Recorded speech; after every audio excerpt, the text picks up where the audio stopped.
నమస్తే. సైకాలజీ ఉచిత తరగతులకు స్వాగతం. వికాసాన్ని ప్రభావితం చేసే కారకాల్లో అనువంశికతతో పాటు పరిసరాలకు కూడా అధికమైనటువంటి ప్రభావం ఉంటుందని మీకు తెలుసు. అయితే ఇంతమంది శాస్త్రవేత్తలను సాధారణంగా గుర్తుపెట్టుకోవడం కొంచెం ఇబ్బంది అనిపిస్తుంది. మీకోసం నేను ఒక కోడ్ రూపంలో దీన్ని చెప్తాను. ఒక్క నిమిషం కాన్సన్ట్రేట్ చేస్తే ఈజీగా మీ మైండ్కి ఎక్కిచ్చేస్తాను. మొదటి శాస్త్రవేత్త ఖచ్చితంగా మీకు గుర్తుంటాడు, వాట్సన్. ఈయన అనువంశికత పరిసరవాదంలో కానీ కంపేర్ చేస్తే పరిసరాలకు అధికమైనటువంటి ప్రాధాన్యత ఇస్తాడు. మీరు నాకు డజను శిశువులు ఇవ్వండి, వారిని మీరు కోరినట్లుగా తయారు చేస్తాననేటటువంటి ధైర్యం ఉండేటటువంటి వ్యక్తి behaviour and introduction to comparative psychology అనే గ్రంథం రాస్తాడు. రెండోది బోరింగ్. చూసారా, ఈ బోరింగ్ మనం చిన్నప్పుడు నీళ్లు కొట్టి తెచ్చుకుంటాం. ఆ బోరింగ్ను ఒకసారి గుర్తు చేసుకోండి. దీనికి రెండో శాస్త్రవేత్త లాంగ్ ఫీల్డ్ ఉన్నాడు. దీని వెనకాల పొడవాటి గొట్టం ఉంది.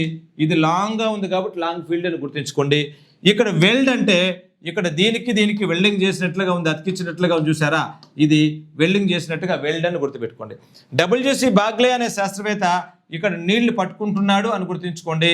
ఇతను ఎడ్యుకేషనల్ డిటర్మినిజం అనే గ్రంథం రాస్తాడు. ఇది కూడా రాసుకోండి. ఆ తర్వాత న్యూమెన్ అనేటటువంటి శాస్త్రవేత్త వాటరు మనకు కొట్టినట్లుగా మనం గుర్తుపెట్టుకోండి.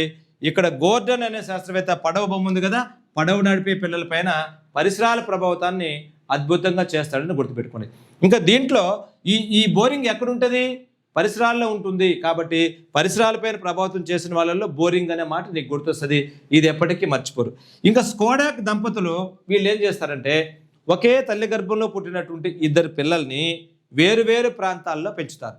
మీకు అర్థమవడం కోసం మన రాయలసీమలో తీసుకున్నట్లయితే ఒకే తల్లి గర్భంలో పుట్టినటువంటి ఇద్దరు పిల్లల్ని ఒకరినేమో పుట్టపర్తిలో పెంచి మరొకరినేమో జమ్ముల మడుగులో పెంచారనుకోండి. పుట్టపర్తిలో పెంచినటువంటి పిల్లవాడి యొక్క ఆలోచన, వాడి యొక్క పరిస్థితి వేరుగా ఉంటుంది. జమ్ముల మడుగులో పెంచినప్పుడు వాడి యొక్క మాట తీరు కూడా వేరుగా ఉంటుంది. ఇక్కడ మొదటి వ్యక్తిని కలిపినప్పుడు ఓం సాయిరామ్ అంటాడు, రెండో వ్యక్తిని పిలిచినప్పుడు సంపుతా జాగ్రత్త అంటాడు.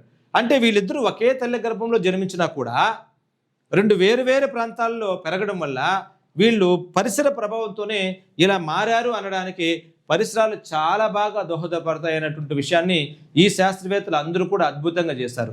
కాబట్టి ఈ బొమ్మ బోరింగ్ అనేటటువంటి బొమ్మ గుర్తుపెట్టుకుంటే ఈ వాట్సన్ నుంచి ఈ స్కోడాక్ వరకు అందరూ పేర్లు నీకు గుర్తొస్తారు. దీంతో ఈజీగా ఒక బిట్టు మీకు గుర్తుపెట్టుకోవచ్చు. ఈ వీడియో నచ్చితే లైక్ చేసి మీ మిత్రులకు షేర్ చేయండి. Good luck to all.